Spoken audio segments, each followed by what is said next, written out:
আসসালামু আলাইকুম। হ্যালো বন্ধুরা, সবাই কেমন আছেন? তো আজকের ভিডিওতে আমি আপনাদেরকে দেখাবো কিভাবে আপনারা আপনাদের মোবাইল ফোন থেকে নগদ অ্যাকাউন্টের মাধ্যমে আপনার বাসার বিদ্যুতের প্রিপেড মিটারের টাকা রিচার্জ করবেন। তো অনেক সিম্পল একটা বিষয়, যারা জানেন না শুধু তাদের জন্য আজকের ভিডিওটি। তো চলুন আপনাদেরকে দেখিয়ে দিই কীভাবে আপনারা খুব সহজেই আপনার মোবাইল ফোন থেকে নগদ অ্যাকাউন্টের মাধ্যমে আপনার বাসার বিদ্যুতের প্রিপেড মিটারের টাকা রিচার্জ করবেন। তো এই জন্য আপনাদেরকে প্রথমেই যে কাজটি করতে হবে, আপনার ফোনের নগদ অ্যাপ্লিকেশনটি ওপেন করে নিতে হবে। নগদ অ্যাপ্লিকেশনটি ওপেন করার পর এখানে আপনারা আপনাদের নগদের পিন নাম্বারটি দিয়ে নগদে লগ ইন করে নেবেন। লগ ইন করার সাথে সাথে আপনাদের সামনে এই ইন্টারফেসটি চলে আসবে। এখানে দেখেন নিচের দিকে পেবিল নামে একটি অপশন রয়েছে। এই পেবিল অপশনটিতে আপনারা প্রথমেই ক্লিক করবেন। ক্লিক করার সাথে সাথে আপনাদের সামনে এই ইন্টারফেসটি চলে আসবে। এখানে দেখেন বিল টাইপের এখানে অনেকগুলো অপশন রয়েছে। তো আমরা যেহেতু আমাদের বাসার বিদ্যুতের প্রিপেড মিটারের টাকা রিচার্জ করব, সেক্ষেত্রে আমাদেরকে এখান থেকে ইলেকট্রিসিটি এটা সিলেক্ট করতে হবে। দেন আমরা একটু নিচের দিকে চলে আসবো। নিচের দিকে আসার পর এখানে আমরা অনেকগুলো কোম্পানির নাম দেখতে পাচ্ছি, অর্থাৎ আমাদের প্রিপেড মিটারটি কোন কোম্পানির সেই কোম্পানিটি এখান থেকে সিলেক্ট করতে হবে। তো আপনার প্রিপেড মিটারটি কোন কোম্পানির সেটা দেখার জন্য আপনার মিটারের উপর একটু ভালোভাবে লক্ষ্য করবেন। আপনার মিটারের উপর অবশ্যই কোম্পানির নাম এবং লোগো দেওয়া থাকবে।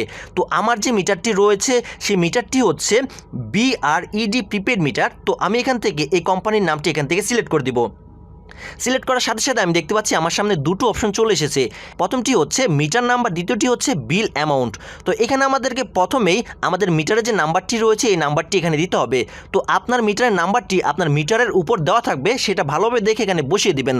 তো আমার মিটারের নাম্বারটি আমি এখানে দিয়ে দিচ্ছি।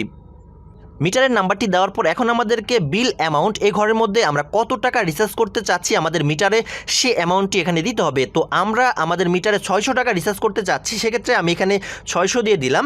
600 দেওয়ার পর এখন আমি নেক্সটে ক্লিক করব। নেক্সটে ক্লিক করে দেওয়ার পর আমাদেরকে এই পেজে নিয়ে আসবে। এখানে আমাদেরকে কিছুই করতে হবে না, আমরা জাস্ট দেখবো আমাদের মিটারের নাম্বারটি ঠিক আছে কিনা এবং আমাদের অ্যামাউন্টটি ঠিক আছে কিনা। এবং নিচের দিকে আমরা একটা অপশন দেখতে পাচ্ছি বিল রেফারেন্স নেম। এখানে আমরা আমাদের নামটি দিয়ে দিব। আমাদের যে নাম আছে আমি আমার নামটা এখানে দিয়ে দিচ্ছি। আমরা নামটা দিয়ে দিলাম। নামটি দেওয়ার পর এখন আমরা আবারও এখান থেকে নেক্সটে ক্লিক করে দেব। নেক্সটে ক্লিক করার পর আমরা দেখতে পাচ্ছি আমাদেরকে এখানে নিয়ে এসেছে। এখানে আমাদেরকে বলতেছে আমাদের নগদ অ্যাকাউন্টের পিন নাম্বারটি দেওয়ার জন্য। তো আমাদের নগদ অ্যাকাউন্টের যে পিন নাম্বারটি আছে আমরা এখানে পিন নাম্বারটি দিয়ে দিচ্ছি। পিন নাম্বারটি দেওয়ার পর আমাদেরকে এখানে নিয়ে আসবে। এখানে আমরা আমাদের অ্যামাউন্টটি দেখতে পাচ্ছি, আমাদের কত টাকা চার্জ কাটবে সেটাও দেখতে পাচ্ছি। তো এখন আমরা এটা কন্টিনিউ করার জন্য just tap and hold to confirm এখানে ক্লিক করে দিব।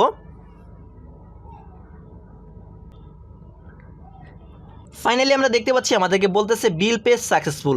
আমাদের বিলটি সাকসেসফুলি পে হয়ে গেছে। তো এখানে দেখেন নিচে একটি অপশন রয়েছে ভিউ রিসিপ্ট। তো আমরা যদি এখানে ক্লিক করি, ক্লিক করার সাথে সাথে আমরা এখানে বিল পেমেন্ট রিসিপ্টটা দেখতে পাচ্ছি।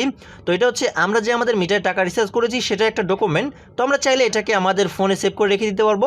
সেভ করার জন্য নিচে অপশন রয়েছে সেভ রিসিপ্ট, এখানে ক্লিক করব, তাহলে কিন্তু এটা আমাদের ফোনে সেভ হয়ে যাবে। এবং কিছুক্ষণের মধ্যেই তারা আমাদের সিমের মধ্যে একটা মেসেজ দিয়ে দিবে।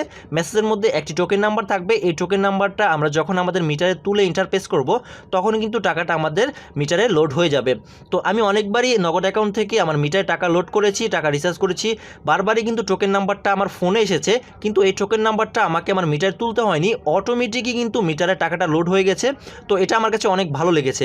তো আশা করি আপনারা বুঝতে পেরেছেন এভাবে আপনারা খুব সহজেই নগদ থেকে আপনার বিদ্যুৎ মিটারে টাকা রিচার্জ করতে পারবেন। তো আশা করি আপনারা বুঝতে পেরেছেন। আশা করি আজকের ভিডিওটি আপনাদের অনেক ভালো লেগেছে। ভিডিওটি ভালো লাগলে অবশ্যই ভিডিওতে একটা লাইক দিবেন, শেয়ার করবেন, আর অবশ্যই আমাদের চ্যানেলটি সাবস্ক্রাইব করবেন। তো দেখা হবে পরের ভিডিওতে। See you next time.